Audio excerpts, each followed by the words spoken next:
Good morning বন্ধুরা, কেমন আছো তোমরা সবাই? আশা করি ভালো আছো, সুস্থ আছো। আমিও বেশ ভালো আছি, সুস্থ আছি। নতুন ব্লগের সঙ্গে জানাই তোমাদের অনেক অনেক স্বাগত। আজকের ব্লগটা শুরু করছি। এখন বাজে সকাল 9টা।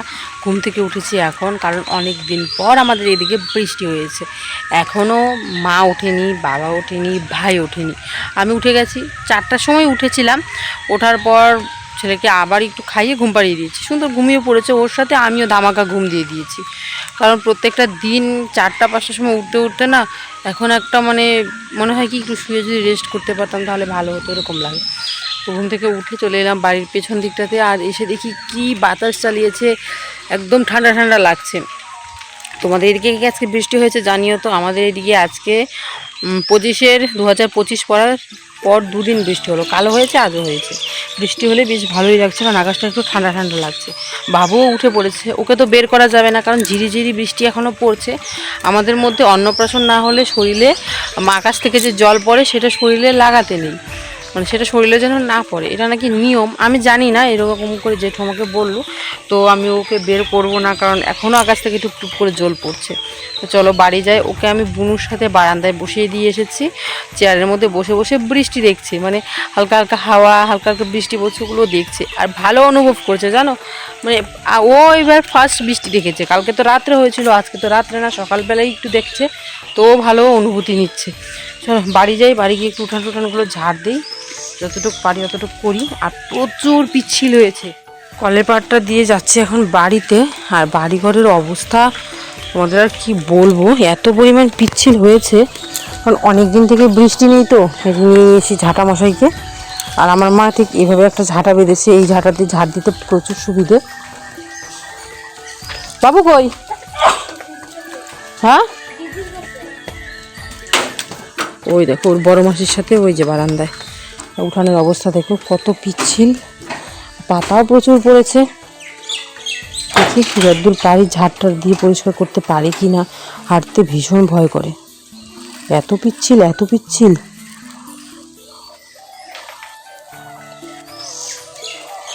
অনেকদিন পর বৃষ্টি হয়েছে না, তাই পিচ্ছিলের পরিমাণটাও বেড়ে গেছে। চলো এখন ঝাড় দিয়ে একটু পরিষ্কার করে নিই।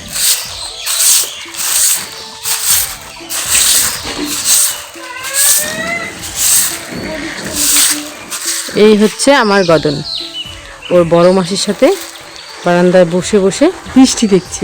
তুমি বৃষ্টি দেখো? হ্যাঁ পাপা, তুমি বৃষ্টি দেখো? হ্যাঁ, আমার বাবাটা আর বিছানায় থাকতে চায় না। প্রত্যেকদিন সকালে ঘুম থেকে উঠে আজকে আর থাকে না, থাকে না। বসে থাকো।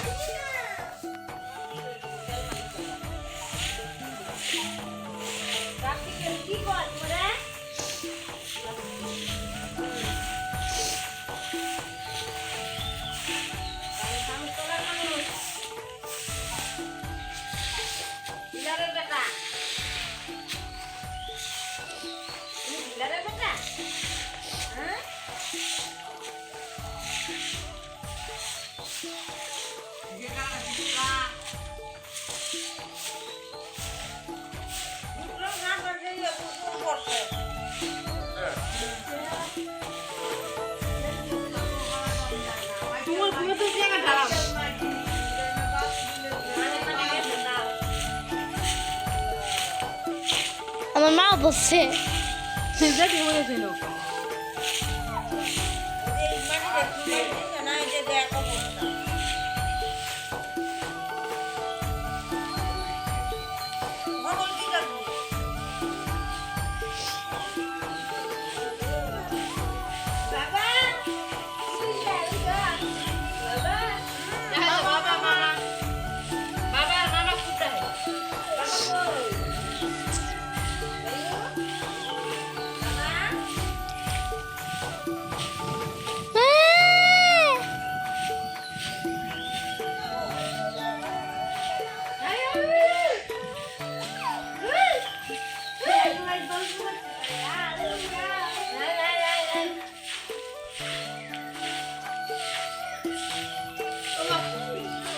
তো এদিকে দেখো রান্না বান্না আমাদের কমপ্লিট। এই যে হয়েছে এখানে ভাত, আর তার সাথে এখানে হয়েছে আলু দিয়ে মাছের চচ্চড়ি, রান্না। তো চলো রান্না বান্না, এদিকে মা সব কিছু করে নিয়েছে। এদিকে রান্নাঘরটা সব কিছু পরিষ্কার হয়ে গেছে, গরুর জন্য এখানে মার রেখে দেওয়া হয়েছে। আর এদিকে বাবু ওর মাসিদের সঙ্গে খেলু করছে, এই যে এখানে খেলু করছে। এখনো কারেন্ট আসেনি, কখন বৃষ্টি হয়েছে, রোদও উঠে গেছে। ছেলেকে নিয়ে শুয়ে ঘুমিয়ে পড়েছিলাম, অনেকক্ষণ ঘুমিয়েছি দুজনে মিলে। তো চলো পরে তোমাদের সাথে কথা বল। সোনাটা এত সকালবেলা ঘুম থেকে উঠেছে, এত সকালবেলা ঘুম থেকে উঠেছে যে তখন সূর্যই ওঠেনি বা তখন আলোই হয়নি। ঘুম থেকে উঠে কতক্ষণ মার সঙ্গে মানির সঙ্গে খেলু দিয়ে পরে আবার এমন ঘুম দিয়েছে 10টার দিকে। আমরা মা বেটু দুজনে মিলে একদম 1টার দিকে ঘুম থেকে উঠেছি, কিছুক্ষণ আগে উঠেছি। উঠে খাওয়া দাওয়া করলাম। আজকে আর স্নান করা হবে না আমার ব্যাপারটা, এমনিতে হাত পাগুলো মুছিয়ে দেবো, স্নান করাবো না। প্রচুর ঠান্ডা আছে, নিজেও স্নান করবো না। পাপাই পাপাই এটা আমার ছোনাই না? হ্যাঁ, আচ্ছা তোমরা দেখে বলো তো কার মতো হয়েছে? ওর মুখটা দেখতে ঠিক কার মতো? আমার তো পুরো মনে হয় ওর বাবার মতো, আর আমার ভাই ওর মামার মুখটা পেয়েছে এরকম। কার মতো বাবা? মামার মতো। কত সুন্দর করে মামা ডাকে, আমি যদি তোমাদের সাথে সেই জিনিসগুলো শেয়ার করতে পারতাম এত ভালো লাগতো।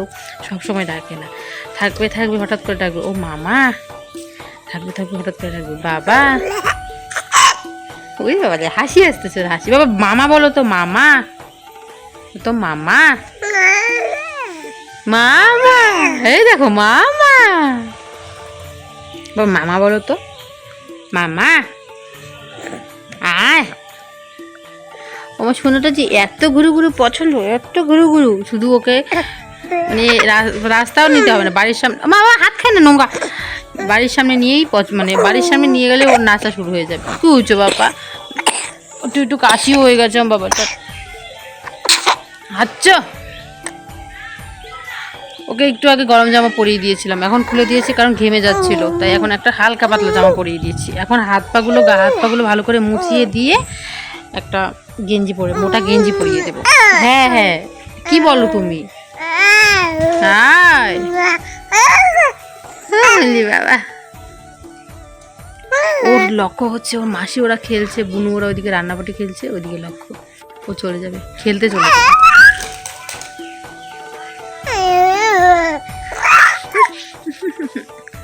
খেলু বাবা, মামাকে ডাকো তো, মামা। ওই যে হ্যালো করে, ওই যে ফোন করে হ্যালো। ওই আমার কেমন করে বসে আমি জানি না, যদি বলা যায় না বাবা হ্যালো করো তো, হ্যালো। কিছুক্ষণ পর তাও 10-15 সেকেন্ড পর হ্যালো করবে, হ্যালো করবেই। হাতটা কানে নেবে, নিয়ে কি বলবো, আমরা বলবো।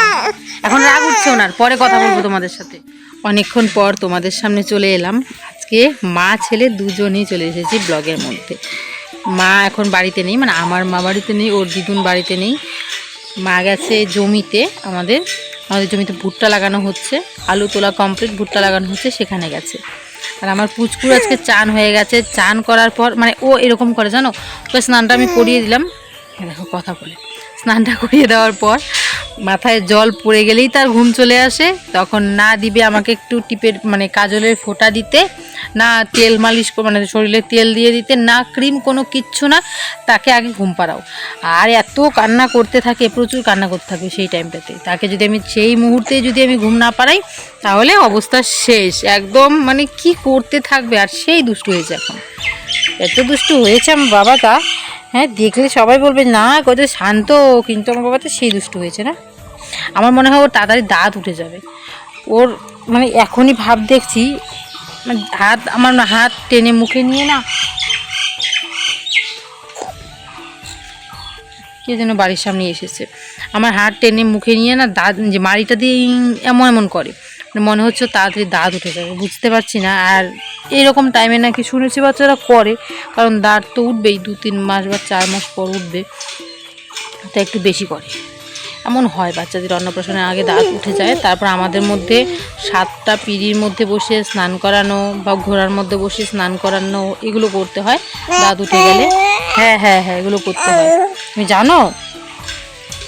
ওর ঘুম হয়ে গেছে, স্নান করানোর পর ঘুম হয়ে গেছে, প্রায় 40-45 মিনিট ঘুমিয়েছে। আর এখন ঘুমাবে না, ঘুমাবে আর 1 ঘন্টার মধ্যে। আর একটু খাইয়ে দেবো, খাইয়ে দিলে ঘুমিয়ে পড়বে। এখন ওকে আমি 2বার করে তোলা খাওয়াই, মানে 2বার করে নেস্টোজেন খাওয়াই। আর তাছাড়া ও বুকের দুধেই খায় বেশি। তোমাদের এখন এখানে কিছু কথা আমি শেয়ার করতে এলাম। জানো, তোমরা অনেকে আমাকে কমেন্টে বলো যে যাই কমেন্ট করুক, তুমি ওইসব পাত্তা দিও না, ওইসব মনে নিও না। আমাকে অনেক রকম কমেন্ট করে, তোমরা হয়তো ভালো করে দেখো কমেন্টগুলো, সেই কমেন্টগুলো আমি পাত্তা দিই না। অনেক খারাপ খারাপ কথা বলে, সেই কমেন্টগুলো আমি পাত্তা দিই না। আমার এই ছোট্ট দুধের শিশুটাকে যখন বলে না, তখন সত্যি আমার বুকের পাঁজরটার মধ্যে লাগে, খারাপ লাগে। হ্যাঁ, অনেকেই বলো তোমাকে, তোমার বাচ্চাটাকে এভাবে বলছে, দেখবে ওই সবগুলো আশীর্বাদ হয়ে পড়বে, সবগুলো ও শরীরে আশীর্বাদ হয়ে পড়বে। আমি ওকে তো আমার জীবনটা থেকে বেশি ভালোবাসি। যার বাচ্চা হয়েছে সে জানে, এই 10 মাস 10 দিন বাচ্চাটাকে গর্ভে রাখা, কথায় বলে 10 মাস 10 দিন, কিন্তু যতই মাসে রাখো তুমি, 9 মাস, কেউ 10 মাস, আমি পুরো 10 মাস ওকে আমার পেটে ধরেছি, একদম হিসাব করা। তো এতদিনের একটা মায়া, তারপর থেকে ও আমার কোলে এসেছে, তখন থেকে একটা মায়া, মানে মায়াই দিন কেটে যাচ্ছে নিজের। তখন ভাবলেই অবাক লাগে, আমার নিজের পেটের সন্তান ভাবলেই তখন অবাক লাগে না, আমার শুধু আমার, অন্য কারো না। তখন সত্যি মানে মনটাই ভরে যায় তখন। আর এগুলো বুঝবে না, কারা বুঝবে না জানো? যাদের সন্তানাদি হয়নি, কি বাবা, যাদের সন্তানাদি হয়নি, যারা বাচ্চা কাচ্চা জন্ম দিতে পারেনি, তারা বুঝবে না। এমনকি জানো, আমাকে কমেন্ট করে হুমকি দিচ্ছে।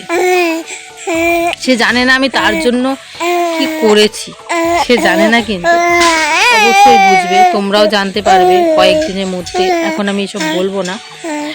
তো আমি জানি কি আমি করেছি, শুধু আমি জানি, আর আমার পরিবারের লোক জানে, আর স্পেশালি জানে একজন, তো সেটাও আমি বলবো না, কে জানে। বলবো কয়েকটা দিন আমাকে সময় দাও, আমি সম্পূর্ণ তোমাদের বলবো। যে করেছে সেও তোমাদেরকে আমি দেখিয়ে দেবো, তাকে একদম সামনে দেখিয়ে দেবো, তোমাদেরকে দেখবে খুব তাড়াতাড়ি সেটা হতে চলেছে। কিন্তু এর মাঝখানে সে যে শুরু করেছে না, হুমকি দিয়ে দিয়ে আমাকে বলছে তোর কি করার পর, কোন থানায় যাবি। আমাদের বাড়ির জায়গাটার নাম কিন্তু পড়েছে শীতলকুচি। আমাকে হুমকি দিচ্ছে, হুমকি দিয়ে বলছে যে কি করার আছে তুই কর, কোন থানায় আছে যাওয়ার যা। আমার বাড়ি শীতলকুচি, আমাদের এখানে জায়গাটার নাম হচ্ছে শীতলকুচি। তো আমাদের থানাটাও পরে শীতলকুচি বলে। শীতলকুচি থানায় যায়, গিয়ে আমার নামে এটা বল সেটা বল, আমি তোর আর তোর ভাইয়ের সন্তান, এরকম যাচ্ছে তাই কমেন্ট করছে। দেখো, এই যে কার সন্তান বলেছে, তাতে আমার কোনো খারাপ লাগেনি, কারণ ওটা তার মন গলানো কথা। তার যেরকম সে মানুষ, একজন চোর আর একজন চোরকে কিন্তু চোরেই ভাবে, মানে একজন চোর আর একজন সাধুকে চোরেই ভাবে, তো একজন সাধু আর একজন সাধুকে সাধুই ভাবে। সে যেরকম, সে তার পাশাপাশি মানুষগুলোকে সেরকমই ভাববে। আমি যেরকম, আমি আমার পাশাপাশি মানুষগুলোকে সেরকম বলবো। আমি এত বড় হয়েছি, এত বছর আমার হয়েছে, তো এত বছরের মধ্যে আমার মনে হয়নি যে আমি কোনোদিন কোনো বাচ্চা কাচ্চাকে খারাপ কথা বলেছি, কোনো গুরুজনকে অসম্মান করেছি, আমার মনে হয়নি। আমার মনে হয় না আমি করবো এই জীবনে। আমি যেমন আছি সেরকমই থাকতে চাই। ভগবান আমাকে যেরকম ভেবেছে আমি সেরকম থাকতে চাই, আর কিচ্ছু চাই না। শুধু এখন ভগবানের কাছে এটাই চাই, যে আমাকে খারাপ কমেন্টগুলো করেছে তাকে ভগবান তুমি শাস্তি দেবে। আর যা করা সেটা তো আমি করেই রেখেছি, সেটা অপেক্ষা। আর কয়েকটা দিন অপেক্ষা, মানে যে কোনো কাজ দেখবে একটু ধীর গতিতে হয়। আমাকে তারা টাইম দিয়েছে, সেই টাইম অনুযায়ী অবশ্যই সেটা হবে। আর যখন হবে আমি তোমাদেরকে সম্পূর্ণ জানিয়ে দেবো। আমি কি কথা বলবো তোমাদের সাথে, দেখো তো, উনি যে শুরু করেছেন উনিই ব্লক করবেন, আমাকে আর ব্লক করতে হবে না। তুমি কথা বলবে, কথা বলবে তুমি, কথা বলবে। আর তোমরা বলো তো, ও কার মতো হয়েছে দেখতে? ও ঠিক কার মতো? পাপা, তুমি কার মতো হয়েছে গো? কার মতো? আজকে কমেন্টে এটা বলে যায় তো সবাই, ও কার মতো হয়েছে। আমার তো মনে হয় ও আমার ভাইয়ের মতো। ওর মামার মুখটাও পেয়েছে, আর কিছুটা ওর বাবা আর কিছুটা ওর মামা। আমার কোনো দিক থেকে ওর মিল নেই, শুধু মিল আছে রাগ। ওরও প্রচুর রাগ, আমারও প্রচুর রাগ। এই রাগের দিকটাতে খুব মিল। ওই দিকে বসে বসে না পাখি দেখছে, যে পাখিগুলো ঘুরছে ওগুলোকে দেখছে, ধরতে চাইছে। এরকম শুরু করে দিয়েছি। তো চলো আজকে ব্লগটা এখানেই রাখছি। সবাই ভালো থেকো, সুস্থ থেকো। কালকে নতুন ব্লগ নিয়ে তোমাদের সামনে চলে আসবো। কালকে একটা স্পেশাল ব্লগ নিয়ে আসবো। সামনেই পহেলা বৈশাখ, পহেলা বৈশাখের অনেক কিছু কেনাকাটা হয়েছে, তো সবগুলোই তোমাদের সামনে দেখাবো। তো চলো কাকে কাকে কি কি উপহার দিয়েছি, ছোট্ট মোটো সব কিছু উপহার দেওয়া হয়েছে, তো সেগুলি তোমাদেরকে দেখাবো। তো চলো কালকে আবার আসবো।